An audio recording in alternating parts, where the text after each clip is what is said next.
Hello, everyone. My name is Antoni Piza. I'm the director of the Foundation for Iberian Music.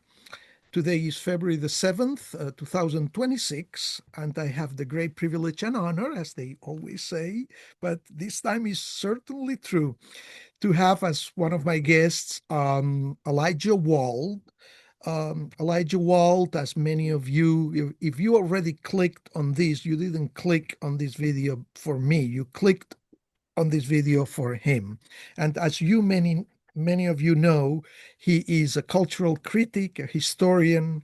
He has written almost about everything. Sometimes I think that he made a pact with the devil, like Robert Johnson, and he's written a lot about that. Actually, a book and many other things. But Elijah, welcome. It's a great privilege to have this recorded conversation with you. Looking forward to it. I'm pleased to be here. Yes. Yeah, you've written about a whole bunch of topics, including uh, one book that you wrote with your late mother, who was a very distinguished Harvard biologist, and but you have also written about the blues, about narco corridos. You have written a little bit about flamenco. You know a lot about flamenco, and you have lived in Spain. I know that, but you have written about hitchhiking. You Also, you have written about, I haven't seen the item, but you are writing about immigration, or you are almost done with that. that one has gone a little sideways, but You okay? You have written a precious little book for Oxford in that series of a very brief introduction to the blues, yeah. and it is a very brief introduction to a lot of topics. But the blues you did, and you did it brilliantly. And I Um, just did another for them on rock and roll that will be coming out in another year and includes something on the beginnings of rock and roll in Spain also. oh, very good. You have written, maybe destroyed, not rock and roll, but you almost destroyed the Beatles in one of your books. No, I like the Beatles, but when I say the title of the book was How the Beatles Destroyed Rock and Roll, and that it was just the point that every revolution has winners and losers. And sometimes the story is only told from one side. So we always hear about how the Beatles transformed rock and roll into this new style we call rock. And we never think about the people who had been playing rock and roll for whom that was the apocalypse. So it's Mhm. just that was a social history. And really, what I do is social history. I mean, when Yes. I look at a musical scene, I'm a historian, I'm not a critic. And if you're a critic of music, you look at what's happening on stage. If you're a historian of music, you look at what's happening in the audience. Mm. Very well said and a great distinction. By the way, uh, you're also a performer. So, Yes.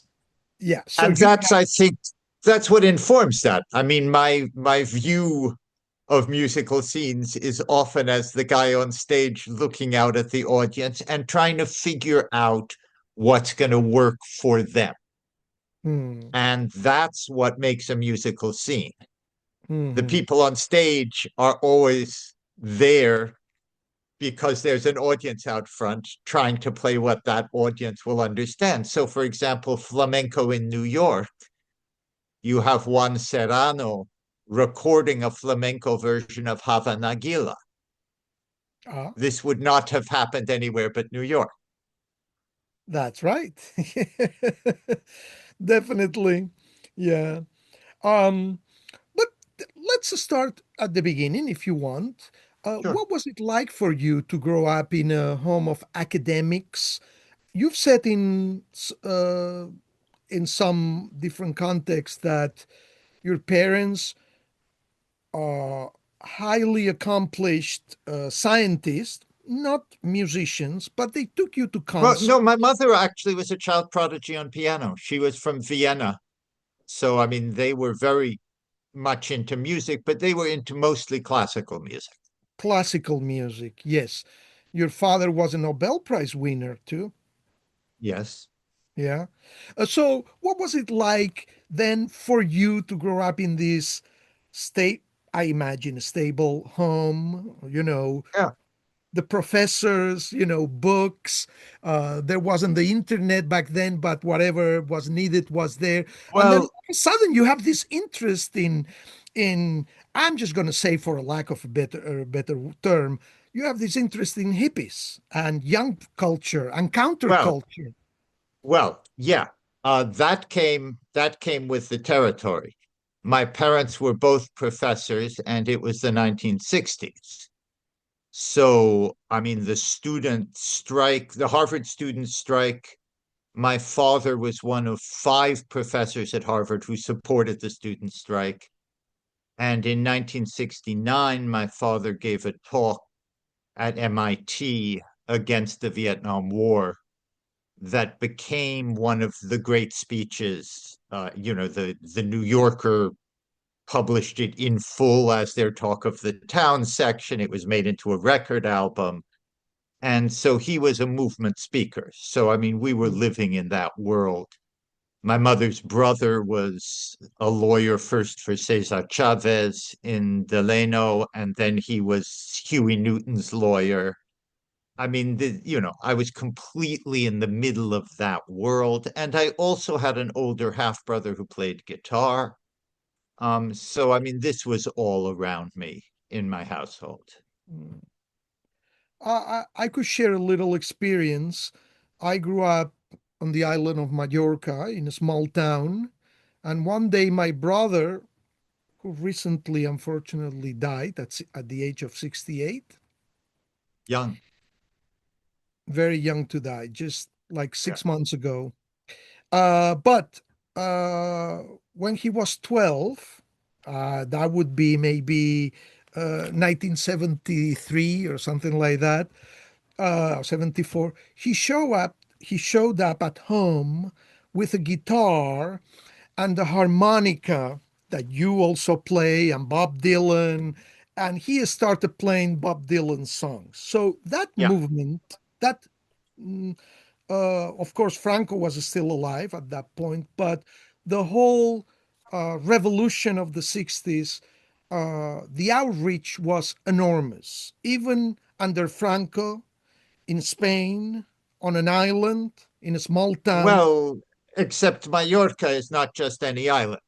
That's right. Mallorca was an island that a lot of people from Northern Europe were coming in and out, and you were hearing a lot of things that probably kids in Madrid were not hearing. Yes, you're right about that. And the benefit of tourism, among other things, of course, there are some negative parts, of course, but the benefit of tourism is that the information came from outside. So you're Yeah, I right mean, about you were in one of the most cosmopolitan. I mean, it wasn't Torremolinos, but similarly, yes. Yes. Anyway, so you grew up in this politically conscious home. And how did you get initiated with music? Did you? As I say, well, I mean, the real answer is I was fortunate because I had a little record player up in my room, and my parents would not let me play their LPs. This is what the big records. Um, but so what I was allowed to play, my grandparents had all their 78s, that not as small as 45s in between. And they had your basic New York Jewish communist record collection, which was Woody Guthrie, Paul Robeson, Josh White, the songs of the Spanish Civil War, the Red Army Chorus. Um, and so, I was listening to particularly Woody Guthrie and Pete Seeger and Josh White. And Mhm. that was my music. I mean, that was what I had. It actually, when I began getting more involved professionally, it was interesting because I had grown up on exactly the same records as people who were 30 years older than me. Ah, I was a throwback yeah. because, I I'm one of the last people on earth who was a Woody Guthrie fan before I first heard Bob Dylan. Uh-huh. By 1970, anyone who was getting into Woody Guthrie tended to be getting into him because they'd heard Bob Dylan and were going backwards. I was one of Yeah, the last people to get to Bob Dylan going directly. forwards from Woody Guthrie. And you hear things differently depending on which direction you come from. Yeah, absolutely. And you mentioned Josh White, Yeah, and you've written about him, and you've yeah, written about, as I said earlier, Robert Johnson and so many sure. other people, and the narco corridos too, etc. Many different things. Um, I see, but please tell me. I see a commonality in some of the things that you have written. Uh, you want to debunk some No, pre-existing. no, people keep saying that. No, I mean, honestly, if you go back to primary sources, it always looks different to you than it looked to other people because you're you. Mhm, And, so you will have a different, if you really go back to primary sources. And, because you have a different background. Um, so I didn't go into any of these projects to debunk anything. I always mhm, just go in because I'm interested. But if you look at things closely, you notice different things than other people noticed. I'm not going to say, I mean, the Robert Johnson book is a perfect example. A lot of people thought of it as sort of being written in opposition to what previous blues historians had written. And I don't think of it that way at all. I was filling holes in some things that they had not written about. mhm, But if someone asked me right now what books to read to learn about Robert Johnson Delta Blues, I would recommend they start with Robert Palmer's Deep Blues and maybe after that read my book. I'm not, I think his is a masterpiece, but he was approaching it from a particular point of view, and I was coming from a different point of view. And that's mhm, true with any of these things. I was saying to you, I'm going to be doing this thing here in New York with La Mera, and we've come at it from different directions. She's a flamenco dancer. I'm someone who is a historian of the Greenwich Village folk scene. mhm, And so she comes at it from flamenco, and then she's interested. So, what were they doing in New York Bohemia in this period? I'm coming at it from New York Bohemia and saying, so how did flamenco fit into this? mhm. You were mentioning with the flamenco, for example, what were the New Yorkers, or how were the New Yorkers maybe attracted to flamenco? But you have also asked the question, um, how the blues got, I don't want to say, Well, yeah, yeah, yeah, it's white and people and the blues and jazz sure. and Well, these things overlap. I yeah, mean, one of the so one of the things I have to say is I said already, I'm not a critic, I'm a historian. And one of the differences is, as a historian, I don't care whether people are good at what they do. I'm interested that they do it and that they want to do it. So, for example, one of the figures who fascinates me in New York flamenco is a man who was known as a flamenco player as Juan Sastre. For those people who don't speak Spanish, a sastre is a tailor. Taylor. So Juan Sastre was born John Schneider, which is German or Yiddish for tailor. And when he became a flamenco player, he became Juan Sastre. And to my great amusement, I was just doing research on Juan Sastre and found someone who was one of his students and said, oh, yes, I studied with Juan Sastre. His real name was John Taylor. So apparently, as a Jewish musician, he first anglicized his name to John Taylor. and then went the full length to going to becoming Juan Sastre. Hmm. And, this is completely similar to how a lot, first of all, this was the story of Jewish musicians in New York going back, the Jews and Italians. I mean, Sinatra and Streisand were famous for the fact that they didn't change their names. Hmm. Everyone before that, Tony Bennett, Benedetto, you changed your name. Al Jolson, I forget what his name was before Jolson, but it Yeah. wasn't Jolson. And you had David Cohn in the blues, in the folk blues world, became David Blue. Um, and a lot of this, Dave Van Ronk, who was my mentor, Yes. he made an interesting point. He said his feeling was that for a lot of the immigrants, um, they couldn't, for example, Jews still in New York in those days, well, well in through the 50s and already not so much by the 60s. There were restaurants that Jews couldn't go into. There were neighborhoods they could not move into. And so when they wanted to assimilate, when they wanted to become thoroughly American, they couldn't become white. They could become, but they could become a whiter kind of black. So you get Jews becoming American by playing black music. Mm. And flamenco doesn't function exactly that way, but it is a way of assimilating to Bohemia.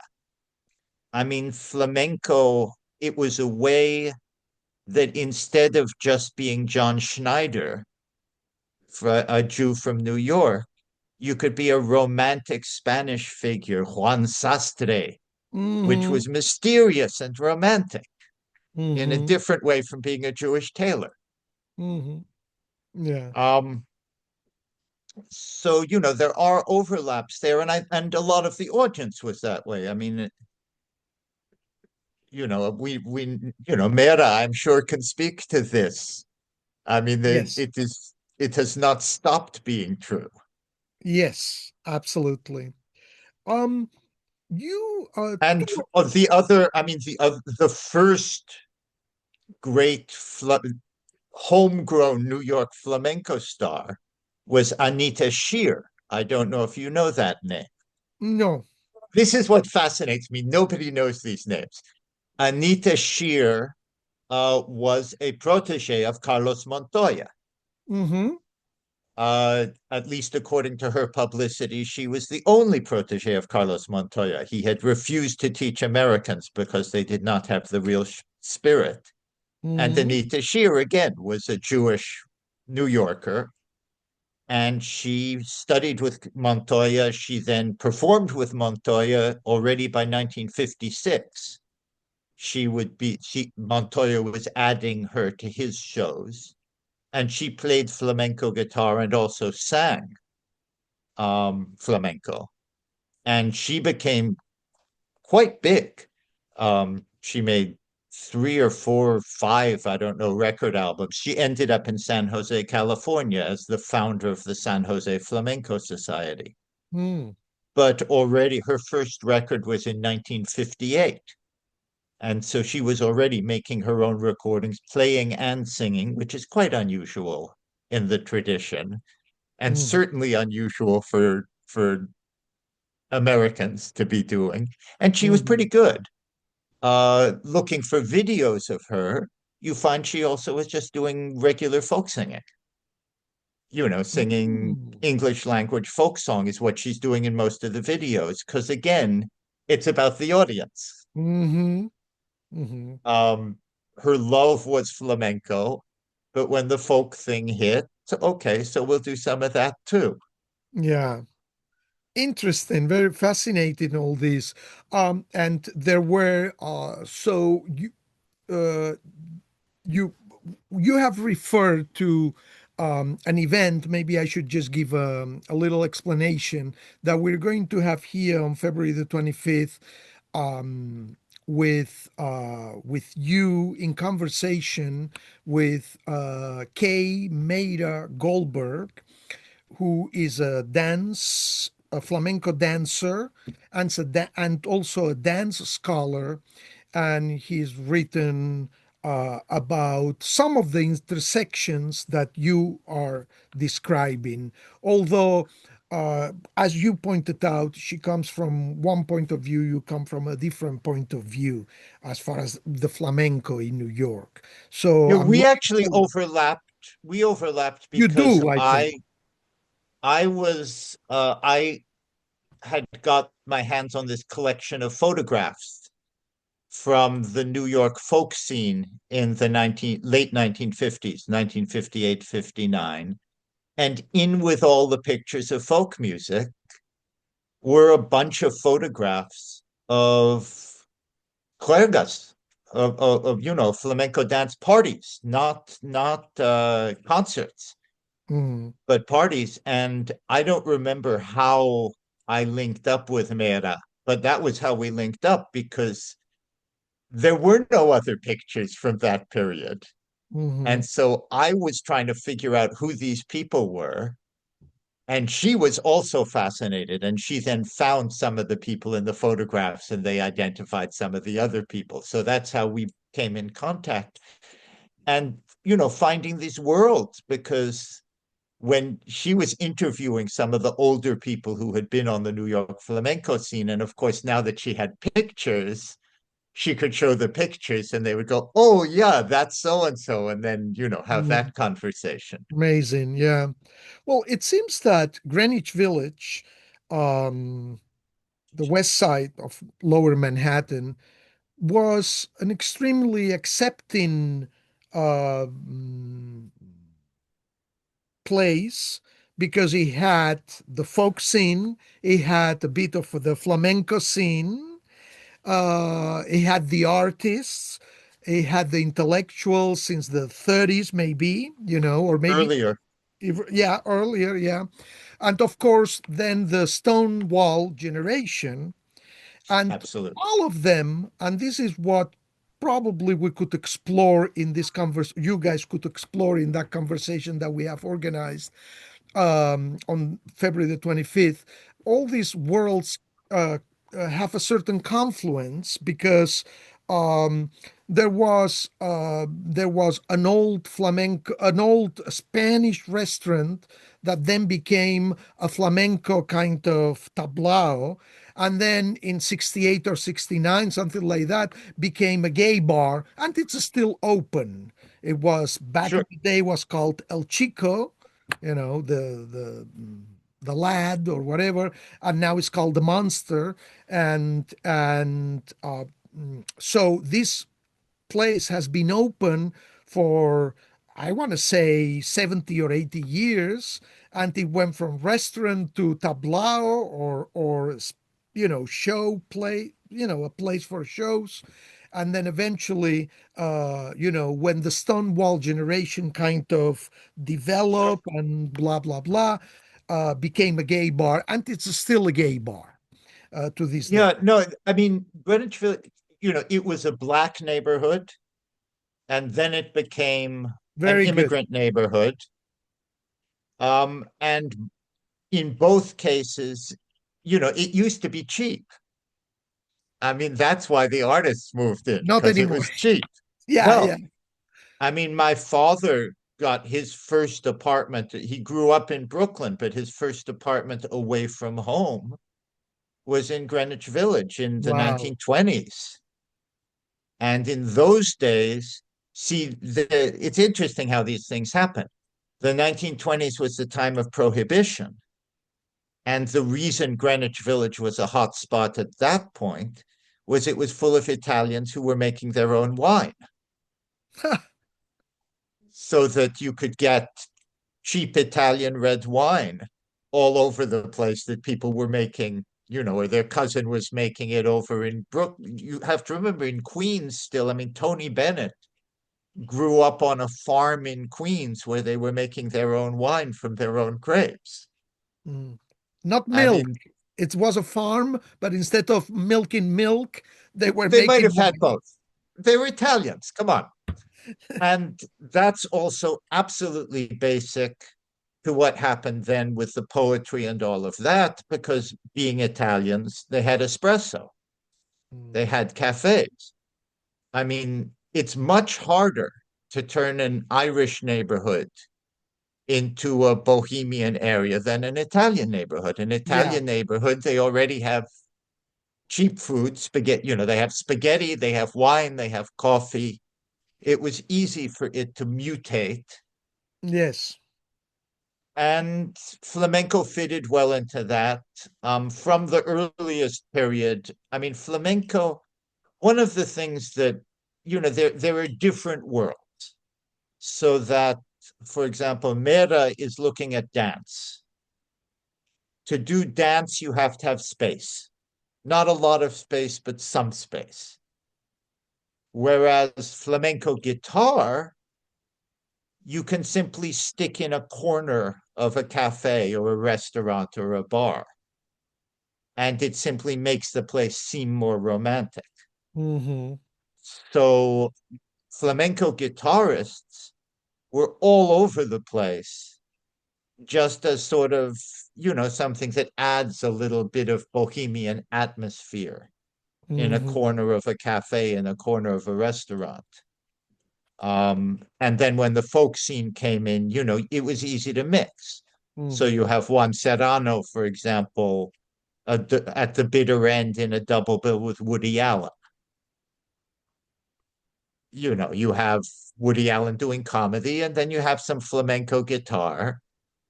And the reality of that for the customers, if you were running the bar, is that if you're running a bar, you want people to drink.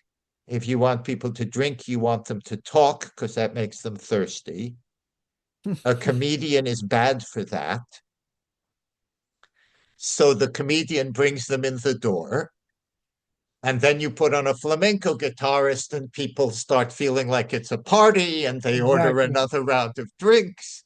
And then they listen to the comedian some more, and it works. I mean, it sounds like a strange mix. Mm. But from the point of view of getting people in the door and then selling them drinks, it's a very sensible mix. Yeah, definitely. Yeah.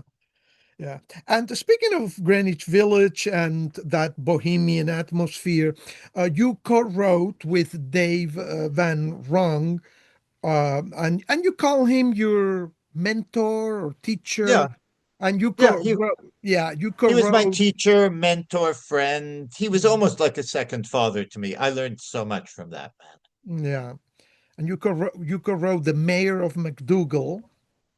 The Mayor of McDougal Street, which for Street. people who know movies better than books, was then the source for the Coen brothers making the movie Inside Llewyn Davis. Yes. And I watched that movie. I enjoyed it very much. It's a great movie. And I haven't read your book actually, but yes, I love that music. So you have had that experience with the world of film. You also had the second experience. You wrote um, a book about Bob Dylan going electric, the Newport Right, event which that then many. became the source for the new film with Timothy Chalamet. Yeah. And Exactly. I should say, incidentally, Van Ronk was the first one who told me about flamenco in the village Ah, because I had never really thought about flamenco being part of the folk scene. And he said, "Oh yeah, Juan Sastre, and then when Juan Sastre left, Juan Serrano came in." And that's how I first heard those names. Was wow. Dave remembering them, playing in the same clubs where he was playing blues. Yeah. As I remember it, that didn't make it to the Cohen version. No, I mean, it's funny, people remember, historians tend to put things in neat little boxes. Yes. I mean, there was a moment when they were trying to put together a a museum of the folk revival in New York. Mm. a man named Ron Cohen, who was the foremost historian of the folk revival, was working with Art de Lugoff, who used to own a club called the Village Gate, which was the club. Great club. And so we're sitting there talking. Ron has brought me over. We're in Art de Lugoff's place and talking about what all should be in the museum. And I said, and of course there were the flamenco guitarists. And Ron Cohn says flamenco, but that wasn't part of the folk scene. And Art de Lugoff turned around and said, "What are you talking about? Of course, Mm. flamenco was part of the folk scene." I mean, I was just looking actually at a schedule of the Village Gate, looking at a weekend when the Village Gate bill was the John Coltrane Quartet, Lightnin' Hopkins, the Texas Bluesman, and Sabicas. And that was one show. You would sit down and you would hear Sabicas and Lightning Hopkins and the John Coltrane Quartet. Mm. And that's the problem with people doing history, that there are the books about jazz and there are the books about folk and there are the books about flamenco. And people forget that those weren't three different things. If you were a college kid interested in what's happening now, Mhm. you were down at the Village Gate hearing Sabicas and Lightning Hopkins and John Coltrane. Mhm. And that was one evening. That was one audience. Mhm. Amazing. No, That I did. and You know, that's why and you knew you were in New York, yeah, yeah, because if you weren't in New York, you couldn't see nowhere else on earth would you get that triple bill. definitely. Yeah, yeah. I've seen the Village Gate open. I mean, I remember when it closed. Let me put it this Yeah, way. Yeah, and then it became a kind of cafe um, yeah, for classical music, Le Poisson Rouge, yeah, etc. right. Yeah. And I should Anyway. say, by the way, the Sabicas billing was not unusual. I just looked at their calendar, and 2 weeks later, they had Carmen Amaya. Ah. I mean, it was flamenco was simply a basic part. You look at the schedule for that month, and they have Olatunji's Nigerian drums, and Sabicas, and Carmen Amaya, and Thelonious Monk, and John Coltrane, and Lightning Hopkins. There is, I remember watching a documentary about Thelonious Monk, and at one point he gets up from the piano and he does a few flamenco moves. And when Yeah, I saw that, I said, where did he get that? Because it was yeah, around. it was exactly. And I didn't know at that point, but where does Miles Davis catches his spade? No, I mean that's the point. You know, mhm, the on the same bill with them, mhm, there yes, would be flamenco artists, or the next night in the same bar. And keep in mind, if you're Miles Davis or Thelonious Monk and you want to go out to get a drink, yeah, if you go over to the Village Gate, they'll let you in for free and give you a drink on the house. yeah, yeah. So Um, it's tempting. It's home.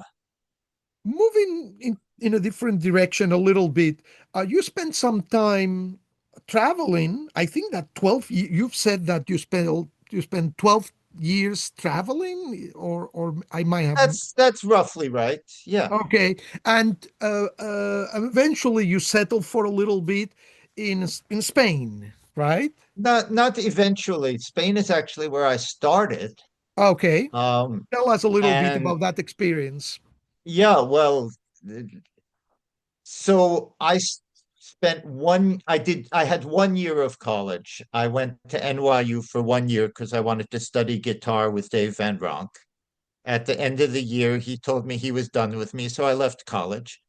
Um, and I was 18 years old, and I wanted to go off and make a living as a guitar player. And I had been told that as an American guitar player, it would be a lot easier in Europe than in the United States.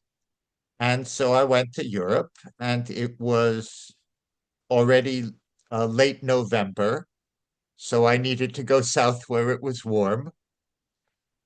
And so my choices were Spain or Italy or Greece. Mm-hmm. And I knew a little bit of Spanish, so I went to Spain Mm. and ended up down in Malaga. I went to a language school there because I by then had decided I wanted to stay in Spain. But the first thing that happens, I was hitchhiking, got a ride from a truck driver, left me in Zaragoza, and then I hitchhiked to Madrid and started playing guitar in the metro in Madrid. And this is 1977. Was a very, very good year to be an American musician showing up in Spain. Because as you were saying, this had been Franco time. He died in 75, sure. And so some people had the records, but the American artists had not yet come in. Mm. So suddenly here I was, a real American. Mm-hmm. And so, I was in the subway with my harmonica and my guitar, and Mm. everybody with their Bob Dylan recordings. Suddenly, here's the real thing right in front of them. Um, so That's it was where very good. my brother got it, because there were magazines, I guess, there were TV shows, people like yourself performing on the subway. Interestingly, what they had, nobody had the real Dylan albums. What they had there were bootleg albums which got pressed as cheap cassettes in Italy. And that's what the kids had in Spain. So it was actually very weird because they were requesting Bob Dylan songs that I had never heard because they were not on his records. They were on these weird bootleg cassettes that were coming in from Italy, which at that point you could get for 100 pesetas, $1. I should mention at that point you could also get a hotel room for 100 pesetas, maybe 200, Mm. which was another big advantage for an 18-year-old guitar player. That Exactly. Yeah. I mean, when I first came into Madrid, I got a hotel room right on Puerta del Sol, and I think it was the princely sum of 400 pesetas. I mean, it didn't have a window, but I hadn't yet found that if I went down to Tirso de Molina, I could have got something for half the price. Yeah. But it Yeah. would have been noisier because the other apartments would have had young ladies making a living in them. But in any case, so then I went down to Malaga and I fell in love with Spain. I got a job in a bar in Torremolinos for a while, but then a few years later, I ended up in Sevilla, and Sevilla was very into blues. Um, there had been La Pata Negra, for people who know them, the Amador brothers, had been mixing Absolutely. blues and flamenco. There also was a group called the Caledonia Blues Band that was playing electric blues. And I ended up with a blues trio. We were playing 6 nights a week. I've never worked as much in my life as I did that in Sevilla in the winter, Mm. playing for anyone who's been in, La Carboneria. We were there I forget, every Wednesday or every Thursday, and another bar every Monday and another bar every Tuesday. Um, and it was great because, a lot of the younger flamenco people were interested in hearing what blues, which was what I did. And then I'd go over and see them, and it was fun. Mm. How long did this last in Sevilla? Like A I say, it was year? off and on. Mm. I was only there summers I would go up north where there was real money. Mm. Summers I would play in Belgium and Holland and Germany and Scandinavia. And then Mm. winters, I would go down to Spain or Morocco or Tunisia. Mhm. I was young. It was fun. Why did you decide to settle, so to speak? Although you never settled, but just to go back to the States maybe is a better way of putting it. It was on and off. I mean, I would travel for 2 years outside the States, and then I would come back to the States and try to make a musical career here. And after a couple of years, I would get tired of how difficult it was and go back to Europe or go to India or later on Africa, Mexico.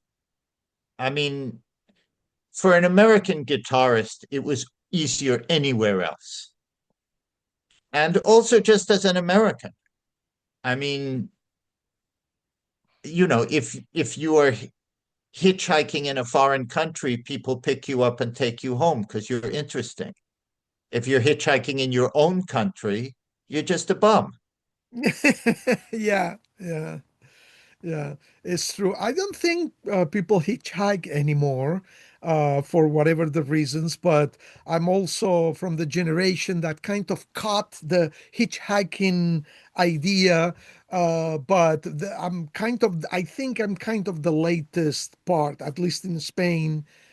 There's Younger there's people. some of there's Mm, some of it still, but you're right. It has become unusual, and I don't really understand it either. I mean, people will say it's too dangerous now, but that's idiotic. I mean, mhm, it is no more dangerous now than it was then.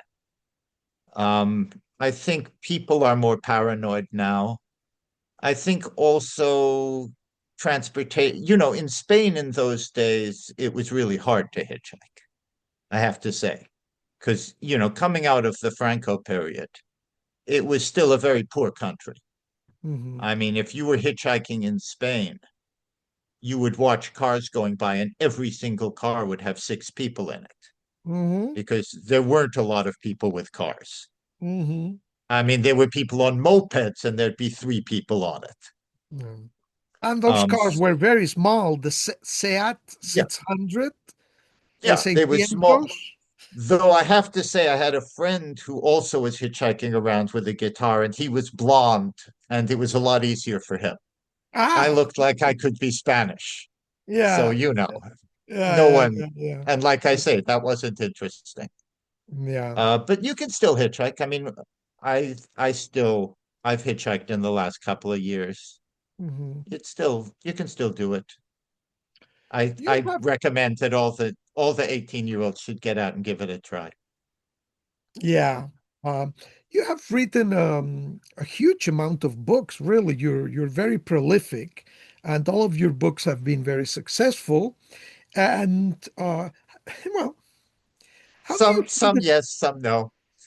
as a person myself who struggles with deadlines and um, how do you manage to write? Do you have a schedule? Do you have um I have been better and worse. I started on a newspaper. I mean, that's the real answer. yes, you I were the started critic I for the started Boston by Globe. writing for the Boston Globe. And if Yes. you're writing for a newspaper, your job is to write fast. That's the job. In those days, we still were writing. I mean, people still do it. We were writing a lot on deadline. I mean, you would see a concert and you had to turn in your review by 11 o'clock that night. Um, and you learned very quickly that your first draft was okay. Had to be You know, okay. yeah. I mean, your first draft was all right. And my Dylan book, that book I had to do quickly because I wanted it out for the 50th anniversary of him going electric at Newport. I researched and wrote it in 6 months. Wow. Now, my next book I took years on. Hmm. And right now I'm doing a book and it's going very slowly because thanks to the Dylan movie, I'm able to do a lot more touring as a musician, which is more fun. Hmm. So I'm getting less writing done because I just did a month-long tour of Italy. And if you give me a choice of sitting in Philadelphia at my computer or touring around Italy, I'll tour around Italy. And by the way, I believe that some of the concerts that you did in Italy are on YouTube in There December. are there yes, that's There right. are some parts of it which I watched and very interesting. Yeah, no, and the Italian promoter says he knows people in Spain, so I'm hoping to be touring in Spain, which would be Mhm. fun because I speak the Yeah. language. I mean, I now speak some Italian, but I speak Mm. better Spanish. Yes, I saw you. I heard you speak Italian in one of the YouTube videos, and your Spanish is perfect. So, It's um, not perfect, but it's better than my Italian. yeah. I understand also that Bob Dylan, who by all accounts is very hard to please, but he was very pleased with your book, and and that's Yeah, why he kind of gave the final push for your book to be used as a source for the as movie. to be used as a source for the movie. Yeah, that was Dylan's idea. I mean, I'm very pleased about that. I have absolutely no idea how it happened. I feel like I won the lottery. Because you I have don't no know, you're idea. not friends with Bob Dylan. I have never met him. And I mean, he called his manager and told his manager to option my book to make the movie. And I asked his manager, do you know why? And he said, no, he doesn't tell me things like that. Maybe he read one chapter. I have no idea. Well, it's But I'm fantastic. very happy about it. Of course, and no matter what, because of course Dylan is controversial, uh, but his legacy will be there for many, many, many years. So Oh, I yeah. think it's like No, no, he no. I like. mean, and he was someone when I was growing up, he was it. Mhm. And I mean, he's an amazing musician. And no, I mean, obviously, I'm wildly pleased that he liked it. He still sells out in Europe, and probably here too, but in Europe, like big theaters, not the stadiums, but big theaters. I was Yeah. recently, like a year ago, I didn't see the actual show, but he had a full show in Barcelona, and it's a theater that seats 2 or 3 thousand people. So Oh yeah, no, he is at bigger in 80 Europe. something, so he's still I mean, relevant. he's a legend in the United States, but he is a much more popular figure in Europe. I Yes. mean, I just saw him this summer. He and Willie Nelson were touring together, and uh, it was interesting how many people went out for a beer during Bob Dylan's set because they were there for Willie Nelson, which Ah, would not happen in Europe. yeah, yeah, yes, absolutely. I totally agree. I mean, there is the power of the music, but there is also the power of the ideas behind. Yeah, He, no, I mean he's the symbol of something, yeah, in the United States by now he is strictly a musical figure. In Europe he is still a symbol of an era and an ideology and of being young and revolutionary and the whole thing. Mhm. Have you done any other, or have your research and books been used for other movies that you can think of? I Just mean, those two. those Just two, just right? inside Yes, Llewyn yes. Davis. I just wanted to I make mean, sure. So, there've been documentaries. I mean, there was a documentary called Al Otro Lado centering on corridos, and I was involved with that. She brought me in because of Narco Corrido. Natalia Almada is a mhm, Mexican filmmaker, very good filmmaker. mhm. Um, Al so otro there lado. have been things like that. What? Al otro lado is the name of the documentary. It's called actually. It's the title is bilingual. It's Al Otro Lado to the other side, Al otro and lado to the other side. I should try to find this. I'm definitely, good. It's a good documentary. It was fun. We went up into the mountains in Sinaloa and really getting to the serious narco corrido country. It was entertaining. yeah. Well, as I said, I think that you did a pact with the devil. Whether Robert Johnson did or not, I'm not sure, but you certainly did because you've written about basically any each one of the musical genres that is relevant right now, including, by the way, rap or hip hop. But that would be maybe for another conversation.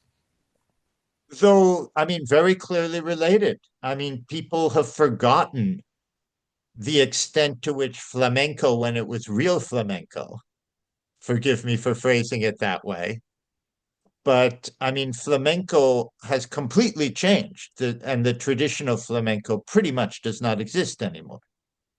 I mean, you no longer have a guitarist who just does alegrias.